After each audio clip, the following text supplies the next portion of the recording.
what was really important to me when I read that sequence, and I was trying to kind of figure out how to present it. I felt as though action in this particular series has, both in the writing and in the execution, been done in a kind of very subtle way. Like we weren't going for action pieces. So to me, it was writing the story of every one of the characters and trying to present each one of those stories. In the penultimate episode of Shogun, director Fred Toye masterfully orchestrates a narrative that is as much about the characters as it is about the action. The episode's violent climax is a testament to Toye's commitment to character-driven storytelling, ensuring that each moment resonates with emotional depth and historical significance. Subtlety amidst chaos. Toye's approach to the episode's action sequences is remarkably restrained, favoring subtlety over spectacle. This choice is particularly evident in Mariko's sacrifice, which is not just a plot device, but a profound expression of her allegiance to Lord Toranaga. Her death is not grandiose, it is quiet, dignified, and deeply moving, reflecting her inner strength and conviction. Mariko's ultimate sacrifice. Mariko's decision to lay down her life is a powerful narrative moment that speaks volumes about her character. It's a sacrifice that transcends personal survival, highlighting her unwavering belief in Toranaga's vision for Japan. This act of selflessness is a pivotal point in the series, one that will undoubtedly shape the events of the finale and leave a lasting impact on the characters left behind. Ripples through history. The repercussions of Mariko's death extend beyond the personal grief of Blackthorne and Toranaga. It's a moment that is set to alter the course of Japanese history as depicted in the series. Her demise is not just the end of a character, it's a catalyst for change, setting the stage for a finale that promises to be both emotionally charged and historically significant. Shogun Episode 9 delivers a heart-wrenching twist that will leave viewers reeling and eager for the finale. Director Fred Toye masterfully orchestrates the episode's violent crescendo, where the stealthy shinobi's attack culminates in a shocking explosion, claiming the life of the beloved Lady Mariko. This pivotal moment not only serves as a gut punch to the audience, but also sets the stage for an explosive finale. The episode is a testament to the intricate dance of power and betrayal in feudal Japan as depicted in James Clavell's classic novel. The focus on Lady Mariko and Blackthorne's time in Osaka adds layers of depth to their characters, making Mariko's untimely demise all the more impactful. The loss of such a pivotal character is a bold move that disrupts the power dynamics and leaves viewers questioning the fate of Blackthorne and the rest of the ensemble. Fred Toye in the official podcast sheds light on the creative decisions behind this narrative choice, providing insights into the storytelling that has kept fans on the edge of their seats.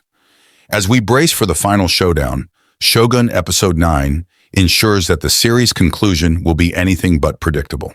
With its blend of historical drama and personal stakes, the show continues to captivate and surprise, proving that in the Game of Thrones, no one is safe.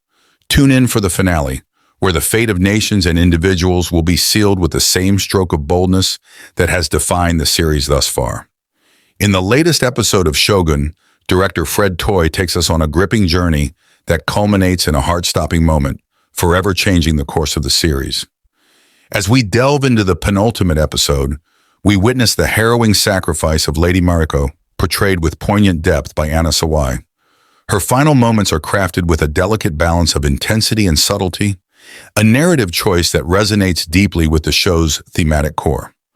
Toye's approach to action is refreshingly understated, focusing on the emotional arcs of the characters rather than grandiose set pieces.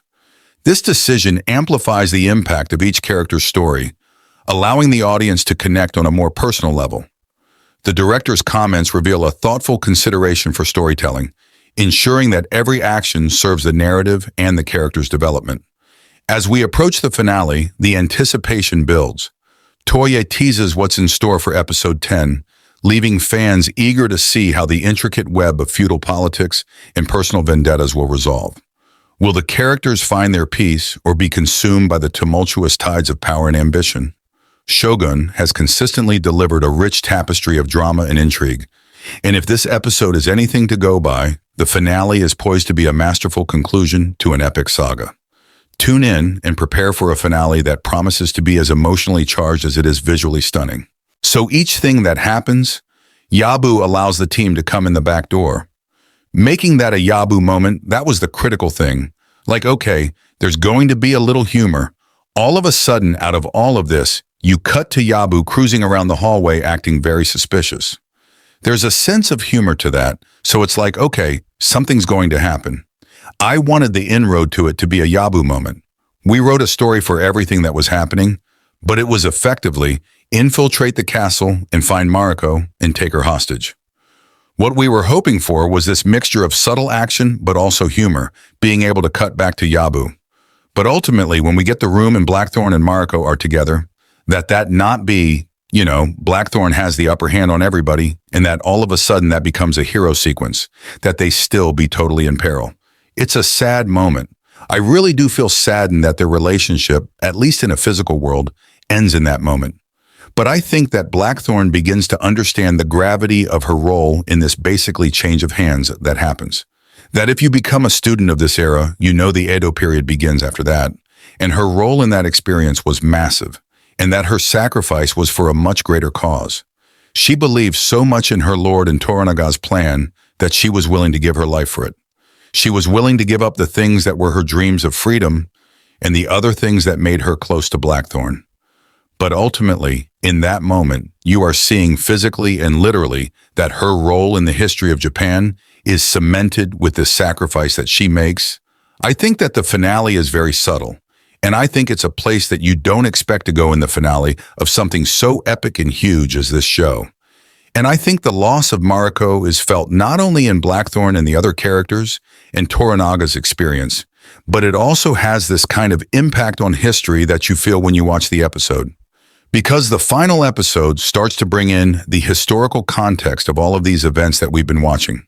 How Shogun Episode 9 gives meaning to Mariko's death. The death of Anna Sawai's character will have major repercussions. Shogun Episode 9 is a profound exploration of honor, sacrifice, and destiny as it delves into the tragic end of Lady Mariko's journey. The episode is a poignant reflection on the weight of legacy and the lengths one will go to uphold it. Mariko, played with grace and complexity by Anna Sawai, is a character who has been burdened by her father's dishonor. Her longing for death is not just a personal desire, but a quest for redemption. Her husband, Buntaro, portrayed by Shinosuke Abe, becomes the keeper of her fate, denying her the release she seeks and binding her to a life of quiet suffering. The narrative takes a dramatic turn when Mariko is given a glimmer of hope, a chance to fulfill her duty to Lord Toranaga, played by Hiroyuki Sanada. But fate has other plans, and a betrayal leads to a deadly encounter with shinobi warriors. In her final moments, trapped and facing the inevitable, Mariko's decision to die in the explosion is a powerful act of agency. It's a testament to her unwavering loyalty and the strength of her convictions. This episode is not just about the end of a character, it's about the impact of that end on the world of Shogun. Mariko's death sends ripples through the narrative, setting up major repercussions for the finale. It's a reminder that in the grand tapestry of feudal Japan, every thread is interconnected, and the loss of one can unravel the whole. As viewers, we are left to ponder the themes of honor and sacrifice that Shogun so masterfully weaves. Mariko's death gives meaning to her life, and her final act is a defining moment that will shape the series' climax. The anticipation for the finale is palpable as we await to see how the story of power, betrayal, and redemption will conclude. Shogun Episode 9 ensures that the finale will be a culmination of the intricate storytelling and character development that has enthralled audiences from the beginning. In the gripping saga of Shogun, Episode 9 marks a turning point that is both devastating and deeply meaningful. Lady Mariko's character, who has long been shadowed by her family's dishonor, finds her end not just as a release from personal shame, but as a sacrifice for a cause much greater. Her death is not merely a plot twist. It's a catalyst that propels the story into the dawn of the Edo period, a pivotal era in Japan's history. The show does a remarkable job of weaving personal narratives with historical events, making Mariko's demise resonate on multiple levels. It's a poignant reminder of the individual stories that are often lost in the grand sweep of history. Yet here, Mariko's story is given its due, her final act serving as a bridge.